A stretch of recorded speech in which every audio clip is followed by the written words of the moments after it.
আসানসোলের সৃষ্টিনগর এলাকায় অবস্থিত হেলথ ওয়ার্ল্ড হাসপাতালে রোবোটিক সার্জারি শুরু করার খবর অত্যন্তই গুরুত্বপূর্ণ।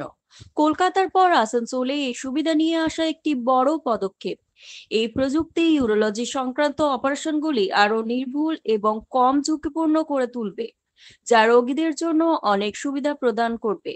রোবোটিক সার্জারির মাধ্যমে অপারেশনকালীন সময় কমে যায়। এদিন সাংবাদিকদের জানানো হয়েছে যে প্রথম দিনই 3টি রোবোটিক সার্জারি করা হয়েছে, যা একটি বড় সাফল্য। এই সার্জারিগুলি ছিল ইউরোলজি সংক্রান্ত এবং প্রতিটি অপারেশন সফলভাবে সম্পন্ন হয়েছে। এছাড়াও হাসপাতালের চিকিৎসকরা জানান যে রোবোটিক সার্জারির মাধ্যমে আরো জটিল এবং সূক্ষ্ম অপারেশনগুলিও অত্যন্ত সফলভাবে করা সম্ভব হবে।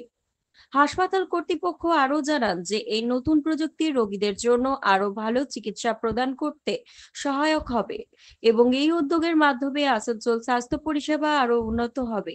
আসানসোল সব মিলিয়ে আছে। এটার যে অপারেশনটা আমি এবং তাতেও 50,000 টাকার কাজটা হয় না, টাকাটা বেরোবে। কনফিউশনটা কোথায় হয় জানেন? কনফিউশনটা হয় আমাদের এখানে স্কিন পেশেন্টস আছে, ইন্স্যুরেন্স পেশেন্টস আছে, কর্পোরেট পেশেন্টস আছে, ক্যাশ পেশেন্ট আছে। প্রত্যেকের এক এক রকমের আমরা একমাত্র কর্পোরেট হসপিটাল যাদের সব সাবজেক্টকে স্নাতকোত্তর শিক্ষার জন্য স্বীকৃত। ফলে আমাদের ওখানে এখন 16 জন post graduate medical doctor trained হচ্ছেন, তাদের পরীক্ষা আছে। সেরকমভাবেই রোবটিক্স হচ্ছে শল্য চিকিৎসায় আগামীর প্রারম্ভ। ঠিক আছে, কেননা এই রোবটিক্সই এক সময় এসে শল্য চিকিৎসার মূল টেকনিক হয়ে দাঁড়াবে।